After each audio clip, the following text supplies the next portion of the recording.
Olá, bom dia. São 8 horas e 15 minutos, sexta-feira, 26 de fevereiro. Esta é a TV Senado e você está assistindo ao Senado Agora. O Brasil já registra 583 casos de microcefalia associados ao vírus Zika. Parlamentares e especialistas debateram as dimensões da epidemia e possíveis soluções durante a primeira sessão temática do ano, nesta quinta-feira. O ministro da Saúde ressaltou que a Zika é questão de saúde pública mundial. O vírus já afeta 42 países, 29 deles nas Américas.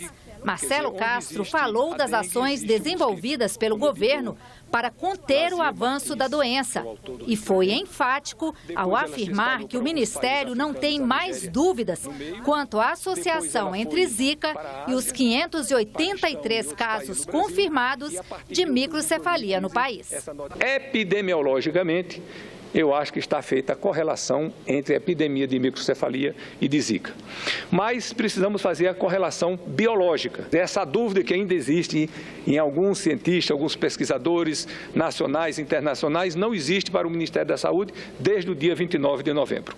A médica que primeiro identificou a relação entre Zika e microcefalia afirmou que o vírus causa outras más formações, como auditivas e visuais.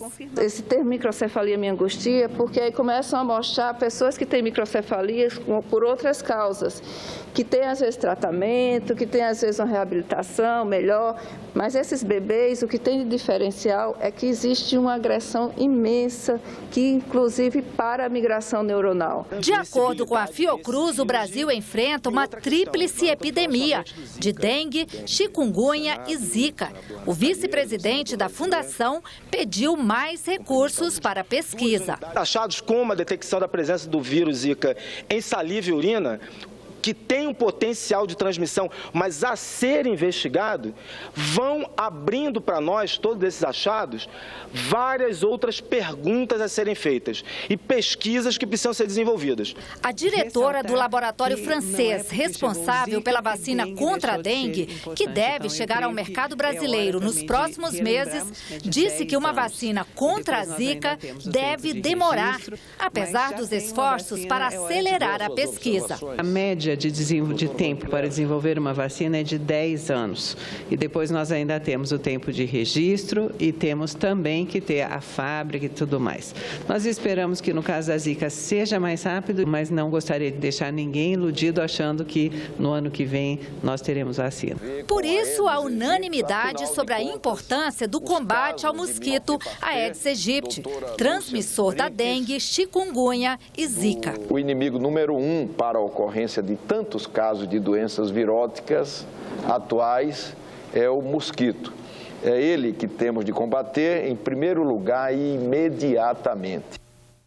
O plenário do Senado faz sessão especial logo mais às 3 da tarde para homenagear os 111 anos de fundação do Rotary Internacional e os 100 anos da Fundação Rotária.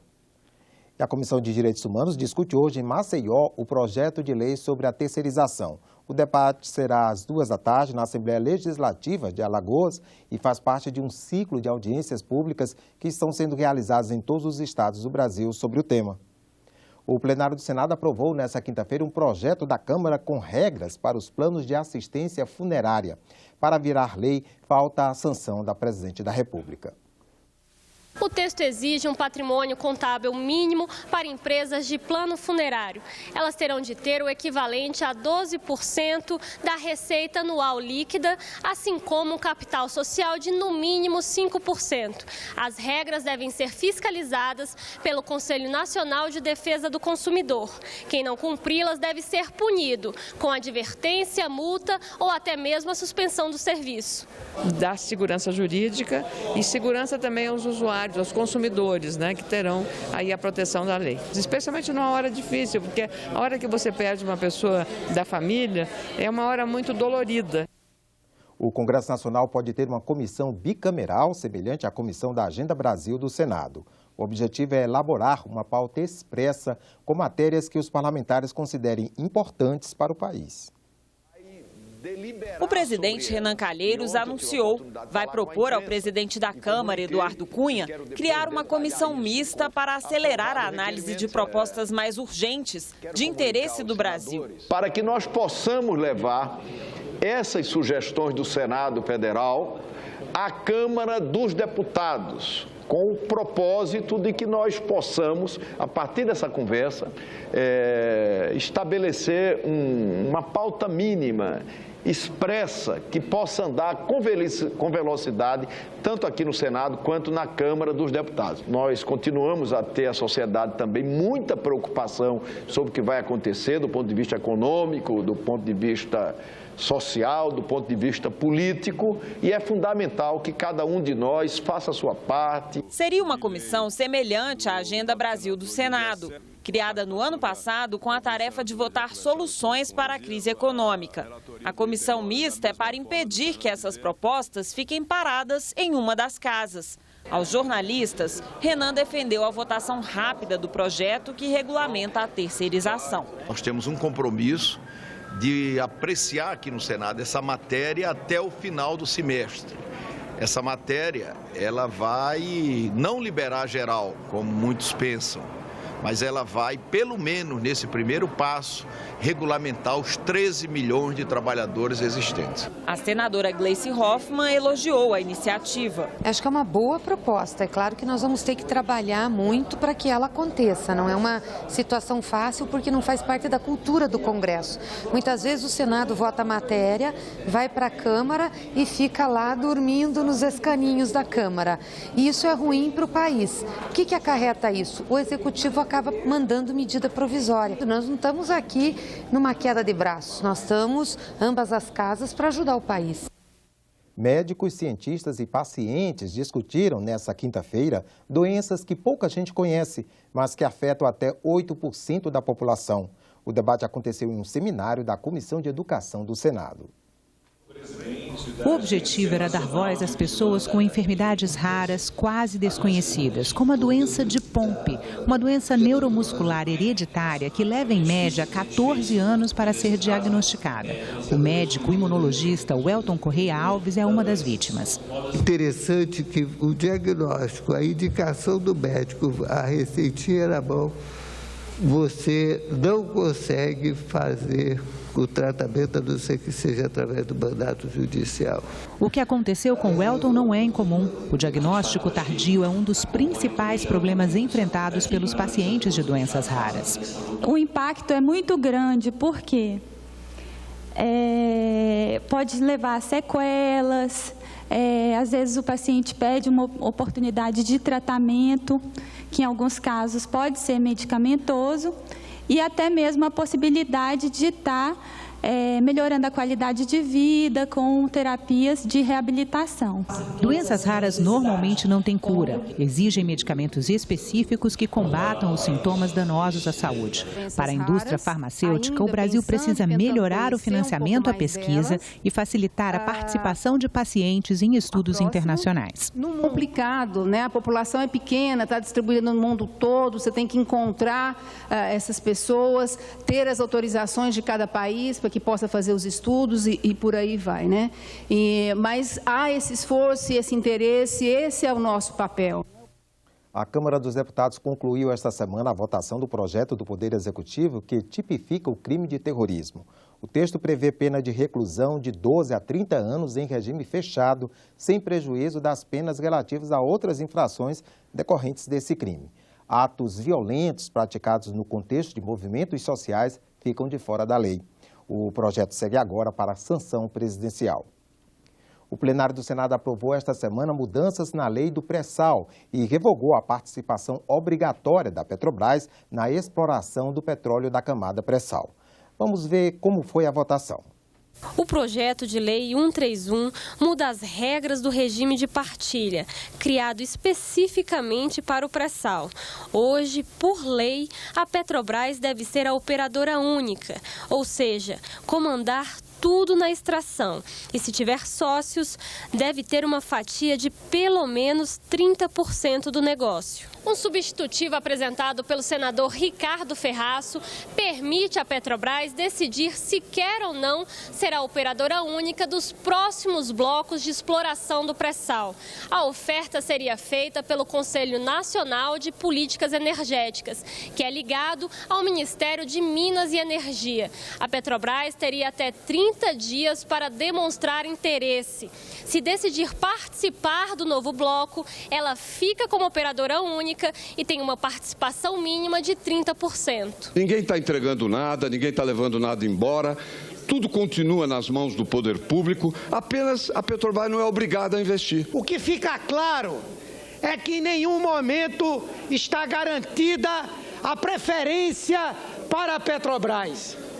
Isso dependerá das condições do interesse nacional, coisas absolutamente vagas e abstratas. Vou abrir a votação e proclamar o resultado. Sim, 40, não 26, uma abstenção.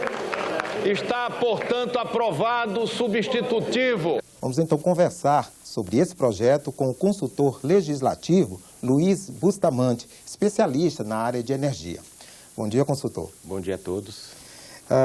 Luiz, eu queria que você primeiro explicasse como foi, né, o projeto, o que o projeto mudou e como é atualmente, como vai ficar se virar lei, né? Atualmente, no polígono do pré-sal, o regime de exploração é chamado regime de partilha. Esse regime de partilha ganhou algumas características especiais no Brasil. Uma delas é de que a Petrobras deve ser operadora, ou seja, a empresa que vai de fato executar as perfurações e o desenvolvimento dos campos de petróleo no pré-sal. E outra é que a Petrobras obrigatoriamente precisa ter no mínimo 30% da exploração. Ter 30% de participação no consórcio significa também ter que realizar 30% dos investimentos. Existe essa responsabilidade em razão dessa participação. Essa é a lei atual. O projeto de lei que foi aprovado no Senado tira essa obrigatoriedade e passa a ser um processo decisório que passa pela Petrobras, pelo Conselho Nacional de Política Energética. Em última instância, a decisão é da Presidente da República, que decidirá, então, se a Petrobras vai ser operadora e quantos % ela vai ter na exploração do pré-sal. Como é que é formado esse conselho? O Conselho Nacional de Política Energética ele é basicamente formado por ministros. É um conselho de caráter propositivo. As decisões, as resoluções do Conselho Nacional de Política Energética, elas só têm validade quando recebem o de acordo da Presidente da República. Agora, Luiz, esse projeto foi de iniciativa de um senador da oposição, senador José Serra. Agora, ele também foi costurado, né, foi conversado com a Casa Civil do governo. Como é que vai ser isso quando for para a Câmara, né? Já que a base aliada, né, não é muito simpática ao projeto? Olha, eu imagino que o processo vai ser mais ou menos semelhante ao que ocorreu aqui no Senado. A maioria das pessoas que não estão, digamos, envolvidas muito no aspecto ideológico, elas consideram que, de fato, o regime como funciona hoje, com a Petrobras sendo obrigada a investir 30%, está provocando o atraso na exploração do pré-sal. Em razão das dificuldades da Petrobras. A Petrobras ela não tem dinheiro para fazer grandes investimentos no pré-sal nesse momento. Agora há pouco foi apresentado, por exemplo, uma reportagem sobre a Zika, né? Nós estamos vendo aí o Brasil precisando de recursos para a educação e a ideia que se tem é de recriar um imposto que é a CPMF. Ora, esse dinheiro para a saúde poderia vir da exploração do pré-sal. Então, esse atraso na exploração está trazendo prejuízo para o Brasil. Eu acho que é um entendimento generalizado nesse sentido. Agora, com o preço em baixa do petróleo, qual deve ser o impacto de uma mudança dessa? Há interesse nessa exploração? Tem dois aspectos importantes a ressaltar. Primeiro, que o projeto de lei não estabelece nenhum prazo para a realização dos leilões. Ele apenas muda essa regra e transforma em facultativo o que é hoje obrigatório. E o segundo aspecto é quando uma empresa vai investir no petróleo, numa exploração, ela não está pensando no preço de hoje. Para desenvolver um campo em alto mar, como é o caso do pré-sal, são necessários cerca de 10 anos para iniciar a produção. E depois esse campo ainda vai produzir por 30 anos. Então, se uma empresa investir hoje no pré-sal, ela está pensando no preço até 2055, e não no preço de hoje. Ok. Luiz, muito obrigado pela sua entrevista, pelo que esclareceu aqui com a gente. Ficamos por aqui, às 9 horas haverá sessão não deliberativa no plenário. No decorrer do dia você acompanha outras informações nos boletins do Senado agora. Enquanto isso, continue assistindo a nossa programação.